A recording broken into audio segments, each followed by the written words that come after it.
Сейчас вести все закурят.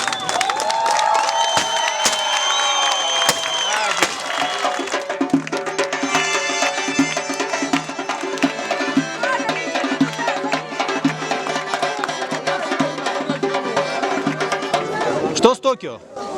Токио на прицеле. Будем готовиться. Всем болельщикам.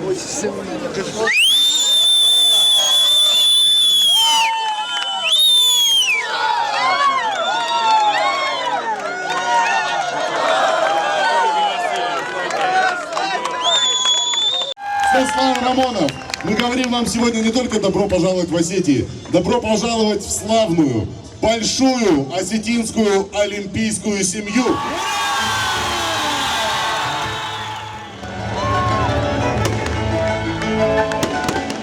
Сегодня в Осетии праздник, а праздник не было.